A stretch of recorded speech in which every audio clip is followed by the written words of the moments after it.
श्रीमन्नारायण नारायण हरि हरि श्रीमन्नारायण नारायण।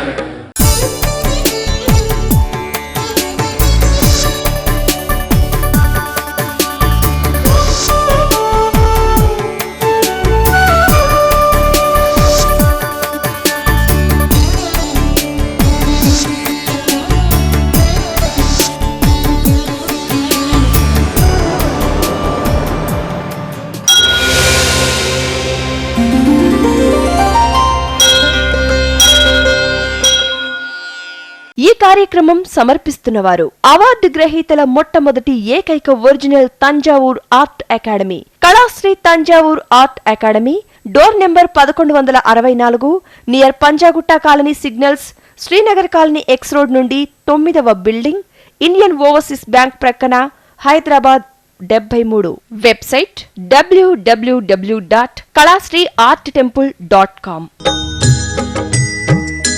श्रीमन्नारायण नारायण हरि हरि श्रीमन्नारायण नारायण हरि हरि।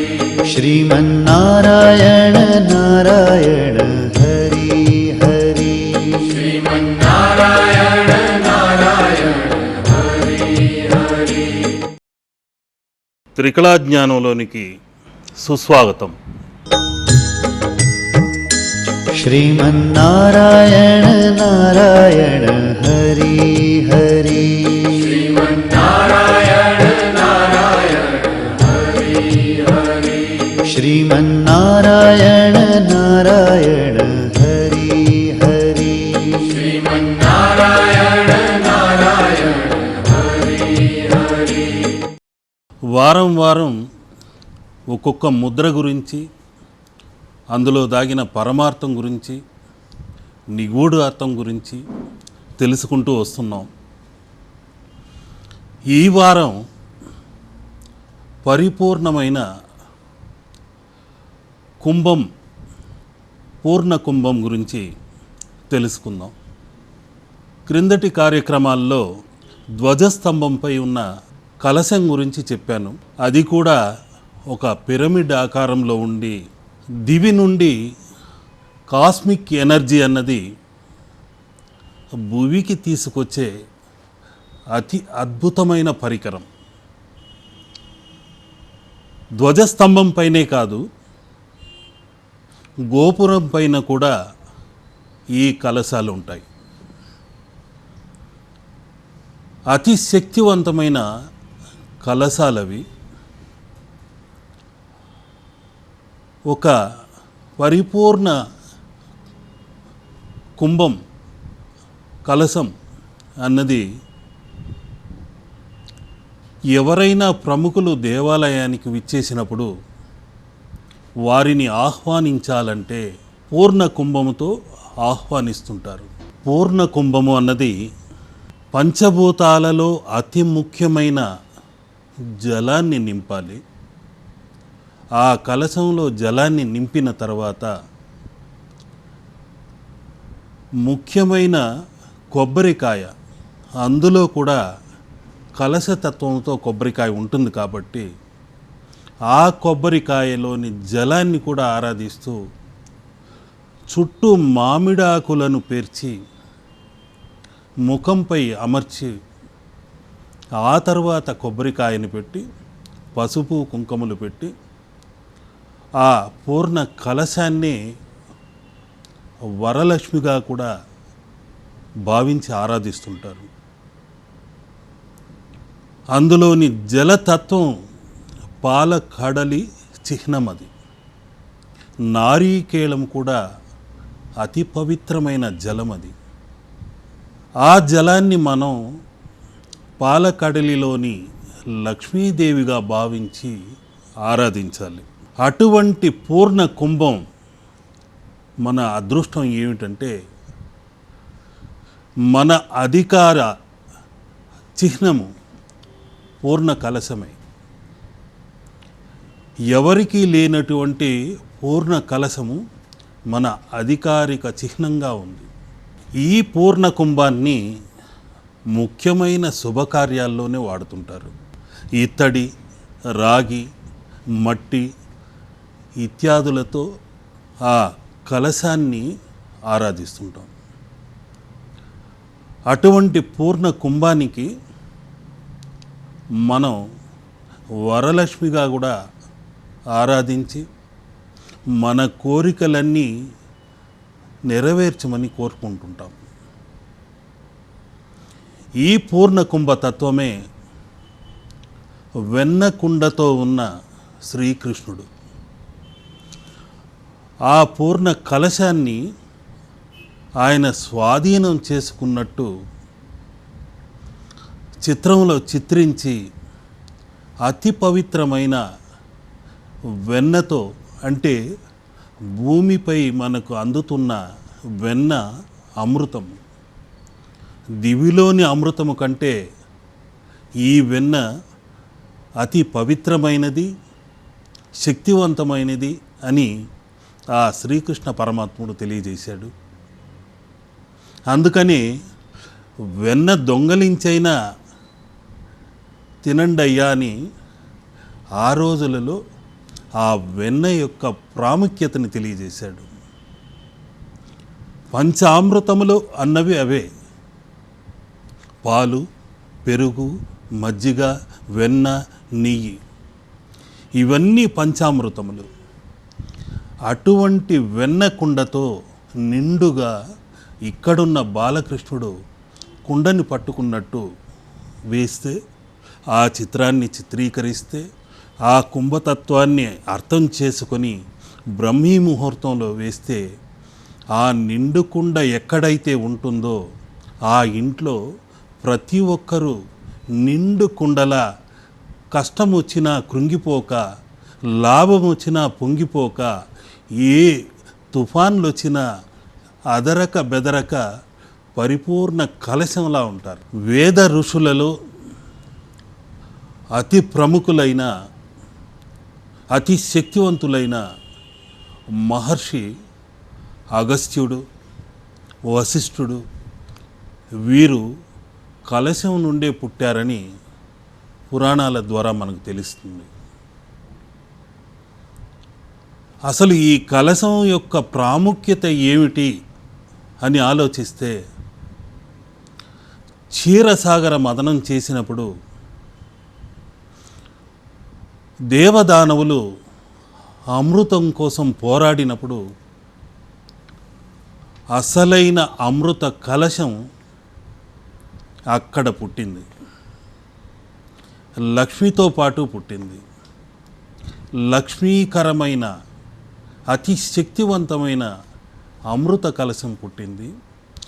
దానికోసం ఆ శ్రీమన్ మహావిష్ణువే మోహిని అవతారం ఎత్తి ఆ అమృత కలశాన్ని దేవతలకు అందజేశాడు. ఆనాటి నుంచే ఈనాటి వరకు అమృతతత్వమైన కలశాన్ని మనం ఆరాధిస్తున్నాం. ఆ లక్ష్మీదేవితో పాటు ఆవిర్భవించిన కలశాన్ని లక్ష్మీకరంగా పూజిస్తున్నాం. గోపుర శిఖరాలపై, ధ్వజస్తంభాలపై అతి శక్తివంతమైన అద్భుత తరంగాల్ని తీసుకొచ్చే కలశాలుగా దాన్ని ప్రతిష్ఠ చేస్తున్నాం. ఆలయానికి వెళ్ళినప్పుడు ముఖ్యంగా ధ్వజస్తంభంపై ఉన్న కలశాన్ని దర్శనం చేసుకుంటే మన సమస్యల్ని, కోరికల్ని, విన్నపాల్ని ఈ భువి నుండి ఆ దివికి పంపించగలుగుతూ మనం ఆ దేవతల ఆశీస్సులు అందుకోగలిగితే తప్పనిసరిగా మన ఇంట ఆ దేవతల ఆశీస్సులు అదృష్టపు పంటగా పండి తీరుతుంది. ఇక్కడున్న కలశమే అదృష్ట కలశము. పంచాయతన పద్ధతిలో అన్ని దిక్కుల విఘ్నేశ్వరుడు, లక్ష్మీనారాయణుడు, శివపార్వతులు, రాజరాజేశ్వరి, సూర్యతత్వమైన ఆకాశతత్వము అన్నింటినీ క్రోడీకరించి ఈ స్వర్ణ ధ్వజస్తంభం చేయటం జరిగింది. అనేక పరిశోధనలతో పంచలోహాల్ని స్వర్ణ ప్రతిమగా, పరికరంగా, అద్భుతమైన కాస్మిక్ కిరణాల్ని అందజేసే ధ్వజస్తంభంగా దీన్ని రూపొందించాను. ధ్వజస్తంభం గురించి, ఈ అదృష్ట ధ్వజస్తంభం గురించి చెప్పాలంటే అనంతం. ముఖ్యంగా ఇక్కడున్న నవకణుపులు నవగ్రహ అనుగ్రహ తరంగాల్ని ఆకర్షించి మనలోని నవరంధ్రాల నుండి ఆ దోషాలన్నీ బయటకు పంపించే శక్తి కలదే ఈ ధ్వజస్తంభం. ఈ ధ్వజస్తంభం ఎక్కడైతే ఉంటుందో ఈ నవమువ్వలతో, చిరు శబ్దాలతో అతి సున్నితమైన తరంగాల్ని ఇంట్లో ప్రసరింపచేస్తూనే ఉంటుంది. ఈ మేకల పతాకంపై గరుడ పతాకం ఎందుకు ఎగరేస్తారయ్యా అంటే, అతి ఉన్నతమైన స్థాయిలో ఆ గరుత్మంతుడు విహరిస్తుంటాడు. విశ్వమని ఆ మేఘతత్వాన్నంతా తాను మోస్తున్నట్టుగా ఆ విశ్వమే విష్ణువుగా భావించి తన భుజస్కంధాలపై మోసుకుంటూ అతి సున్నితంగా అన్ని వాయు తరంగాలలో విలీనమైన కాస్మిక్ కిరణాలు, సర్పాంశముతో ఉన్న కిరణాలు, దానిలో పాజిటివ్, నెగటివ్ అనే 2 రకాల కిరణాలు ఉన్నాయి. ఆ పాజిటివ్ కిరణాలని మాత్రం ఈ ధ్వజస్తంభంపై ప్రసరింపచేస్తూ తన రెక్కలతో బలంగా వీచి ఆ అదృష్ట తరంగాల్ని ఇక్కడికి పంపిస్తుంటాడు. ఈ పరిపూర్ణ అమృత కలశం అలాంటి శక్తి కలది. ఆ గరుత్మంతుడి రెక్కల నుండి వచ్చిన అదృష్ట తరంగాల్ని తీసుకోగలదు. ఆ అదృష్ట తరంగాల్ని మనకు అందచేస్తూ పరిసర ప్రాంతాల్లో ప్రసరింపచేస్తూ దురదృష్ట తరంగాల్ని పారద్రోలేదే ఈ గంటలు.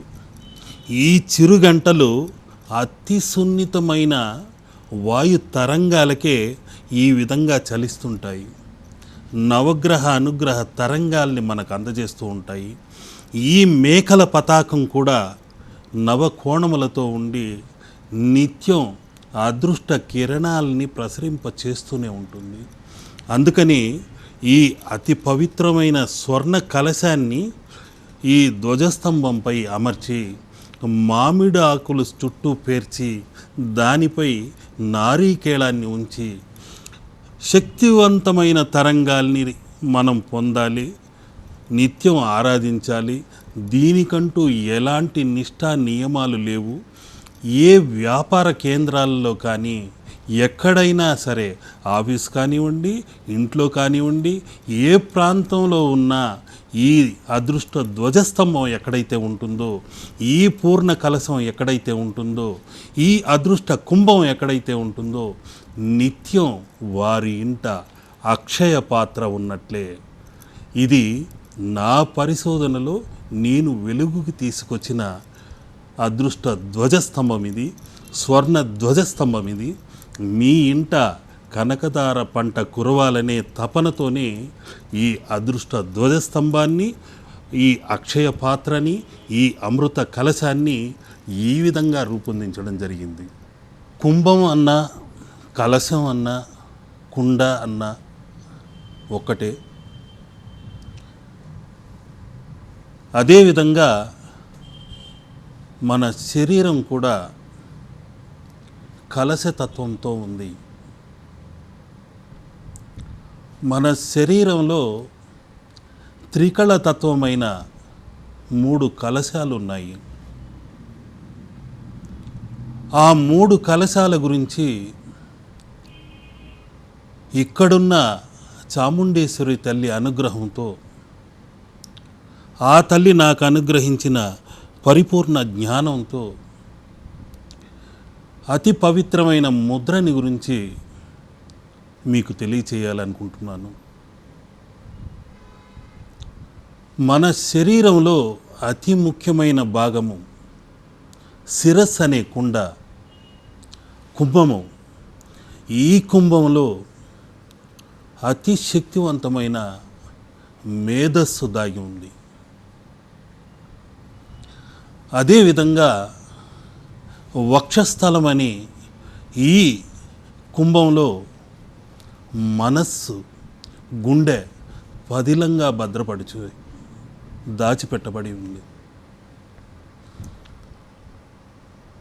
అదేవిధంగా మూడవ కలశం మన కటిస్థానంలో మూలాధార చక్రం వద్ద అతి పవిత్ర స్థానంగా శివలింగ యోని వట్టముగా అతి పవిత్రంగా ఉంది. సృష్టి కార్యక్రమానికి, జనన మరణాలకు కూడా సంకేతంగా నిలిచి ఉంది. ఇక మొట్టమొదటి స్థానము సృష్టి స్థానము బ్రహ్మలోకము. ఈ బ్రహ్మలోకంలో సరస్వతీదేవి యొక్క అనుగ్రహ తరంగాలు నిత్యం మన కర్ణబేరిని ఇలా చేరుతూనే ఉంటాయి. మన మేధస్సు ఆ సరస్వతి యొక్క కటాక్షంతో అజ్ఞాన అంధకారాల్ని తొలగించి విజ్ఞానాన్ని అందచేస్తూనే ఉంటుంది. ఒక వ్యక్తి తెలివితేటలతో ముందుకు పయనించాలంటే ఆ సరస్వతి కటాక్షం లేకుంటే ఈ బ్రహ్మ కపాలంలో ఆ తల్లి అనుగ్రహ తరంగాలు, ఆ వీణా తరంగాలు, ఆరోహణ అవరోహణ తరంగాలు లేకుంటే జీవితంలో పైకి ఎదగటము అంటూ ఉండదు. ఒక మృగంలా ఉండిపోతాం. అటువంటి శక్తివంతమైన శిరస్సు ఇది. మానవ జన్మ ముఖ్యమైన పవిత్రమైన జన్మ. ఆ జన్మకు సార్థకత ఏర్పరచుకోవాలి. మనలోని బ్రహ్మలోకం ఇక్కడే ఉంది. ఈ పూర్ణ కలశంలో మనం ఈ నేత్రాల నుండి అతి ముఖ్యమైన దేవతా దర్శనం చేసుకోవటం చాలా ముఖ్యమైన విషయం. మనం వీక్షించేవన్నీ దేవతా చిత్రాలుగా ఉండాలి. వికారమైన ఆకారాలని దర్శించుకోకూడదు. ఈ బ్రహ్మలోకంలో బ్రహ్మ నిత్యం సృష్టి కార్యక్రమం చేస్తూనే ఉంటాడు. ఆలోచనలనే సృష్టి జరుగుతూనే ఉంటుంది. చిత్ర విచిత్రమైన సృష్టి జరుగుతూ ఉంటుంది. క్షణానికి అనేక రకాల ఆలోచనలు పుట్టిస్తూనే ఉంటాడు. ఈ నోటి నుండి ఆ తల్లి యొక్క, ఆ వాగ్దేవి యొక్క శక్తి తరంగాలు నాలుక నుండి జాలువారుతూనే ఉంటాయి. అందుకని మనం మాట్లాడే ప్రతి మాట రాచబాటగా ఉండాలి, పూలబాటగా ఉండాలి, ఎదుటి వారిని నొప్పించకుండా ఉండాలి. ఆ తల్లి యొక్క వీణా దండంగా మనం ఈ 3 కుండలని భావించుకోవాలి. సరస్వతీదేవిని చిత్రించేటప్పుడు ముఖ్యమైన మంత్రం, ఆ తల్లి మూలా నక్షత్రాన పుట్టింది కాబట్టి ఆ మూలా నక్షత్రం రోజున గురుహోరలో సరస్వతీదేవిని చిత్రిస్తుంటాం. ఇక మనం ఈ బ్రహ్మశిరస్సుని ఎంత పవిత్రంగా భావించాలి, దాన్ని అతి శక్తివంతంగా చేయాలంటే ఏం చేయాలి అని మీరు 2 చేతులను ఇలా జోడించి రాపిడి చేయండి. ఈ ముద్రను చేస్తున్నప్పుడు, ఇలా రాపిడి చేస్తున్నప్పుడు విద్యుత్ తరంగాలు ఉత్పన్నమై ఈ 2 చెవులను ఇలా బంధించండి. బంధించిన వెంటనే ఓంకార శబ్ద తరంగాలు నినదిస్తూనే ఉంటుంది. మీ దురదృష్ట తరంగాలన్నీ, ఈ శిరస్సు చుట్టూ ఆవరించిన దురదృష్ట తరంగాలన్నీ తొలగిపోతాయి. అదేవిధంగా కళ్ళని ఇలా మూసుకొని జ్ఞాన చక్షువుతో అంతర్ముఖంగా ఉన్న ఆత్మలోని పరమాత్మను సందర్శించుకోండి. ఆ సరస్వతీదేవి యొక్క అనుగ్రహాన్ని పొందండి. అంతేకాకుండా గాలిని నోటిలో బంధించి కుండలాగా ఇలా అంటూ 15 నిమిషాలు ఉండి చూడండి. మీ శ్వాస నిశ్వాసలు నిశ్చయంగా పరిపూర్ణంగా ఎలాంటి దోషాలు లేకుండా ఎటువంటి కాలసర్ప దోషాలనైనా బయటకు పంపించి వేయగలుగుతుంది. త్రికళ అక్షయ పాత్ర లక్ష్మీ ముద్రని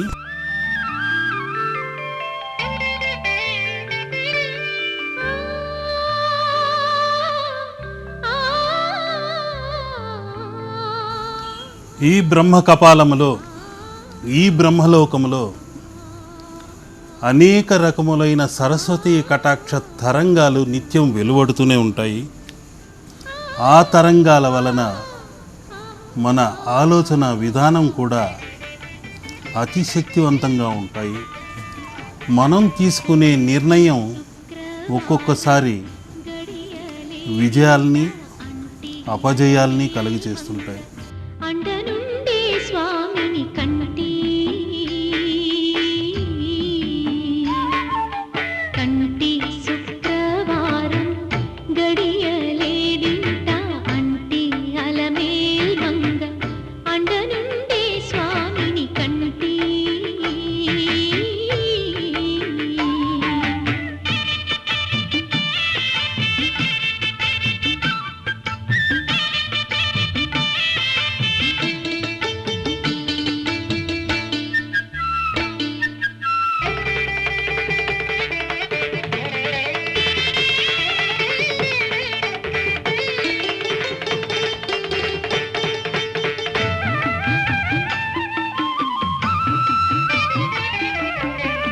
సొమ్ములన్నీ కడబెట్టి సొంపుతో గోళముగ ఆ దివి నుండి వచ్చిన అద్భుతమైన కాస్మిక్ కిరణాలను ఇలా బ్రహ్మరంధ్రం నుండి అందుకొని ఇక్కడున్న ఆజ్ఞాచక్రం ద్వారా మన యొక్క జ్ఞాన విచక్షణ అన్నది జరుగుతుంటుంది. ఆ సరస్వతి కటాక్షంతో మనం వింటుంటాం, వీక్షిస్తుంటాం, మాట్లాడుతుంటాం. అందుకనే ఆ సరస్వతి యొక్క నాద తంత్రువులు